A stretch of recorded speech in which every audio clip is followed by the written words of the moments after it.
ওযুর পরে ছোট্ট একটি দোয়া পড়লে জান্নাতের 8টি দরজাই খুলে দেওয়া হবে। আমরা সকলেই কিন্তু ওযু করি, 5 ওয়াক্ত নামাজ যারা আমরা পড়ি তারা নামাজের আগেই ওযু করি। আর ওযু হচ্ছে এমন একটি ইবাদত, এই ওযুর মাধ্যমে কিন্তু আল্লাহ পাক রব্বুল আলামিন আমাদের গুনাহ খাতাগুলো ক্ষমা করে দেন।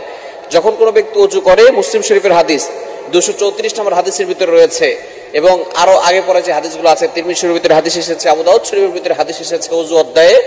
যখন কোনো ব্যক্তি ওযু করে, ওযু করার সময় তার চোখ দ্বারা যে গুনাহগুলো করেছিল সেই গুনাহগুলো ঝরে পড়ে যায়, মুখ দ্বারা যে গুনাহ করেছিল সেগুলো ঝরে পড়ে যায়, হাতের দ্বারা যখন হাত ধৌত করে হাত দ্বারা যে গুনাহ করেছিল এই পানির ফোঁটার সাথে সাথে সেই গুনাহগুলো ঝরে পড়ে যায়। এভাবে করে তার প্রত্যেকটা অঙ্গ প্রত্যঙ্গের গুনাহগুলো আল্লাহ পাক রব্বুল আলামিন ক্ষমা করে দেন। সুতরাং ওযু এমন একটা ইবাদত যে ইবাদতের মাধ্যমে মানুষের গুনাহ ক্ষমা হয়ে যায়। সুতরাং এই ওযু আমরা অবশ্যই করি। ওযুর পরে ছোট্ট একটা দোয়া পড়ব, এই দোয়া পড়লে জান্নাতের 8টি দরজায় আল্লাহ পাক রব্বুল আলামিন খুলে দিবেন।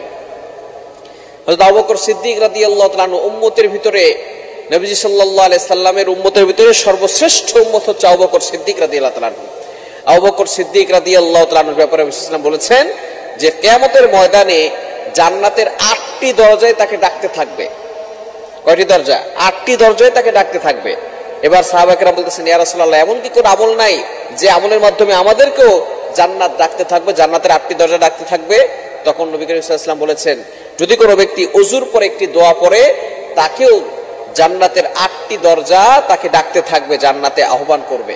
সুতরাং সে আমলটা হচ্ছে ওযু করার পরে আপনি কালিমায়ে শাহাদাত পড়বেন। কালিমায়ে শাহাদাত পারেন এমন কোনো মুসলমান আছে? মুসলমান যারা তারা সবাই আমরা কালিমায়ে শাহাদাত পারি, ঠিক কিনা?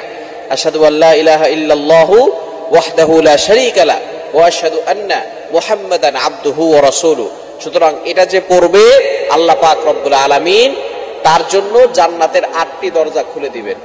সুবহানাল্লাহ বিহামদি। শুধু তাই নয়, আপনি এখানে অন্য রায়াত দ্বারা জানা যায় আরো একটি দোয়া আছে, আল্লাহুম্মা জাআলনি মিনাত তাওয়াবিন ওয়া জাআলনি মিনাল মুতাতাহহিরিন। আপনি এই দোয়াটা পড়ে নেবেন, কালিমায়ে শাহাদাত পড়বেন আর এই দোয়াটা পড়বেন, আল্লাহুম্মা জাআলনি মিনাত তাওয়াবিন ওয়া জাআলনি মিনাল মুতাতাহহিরিন।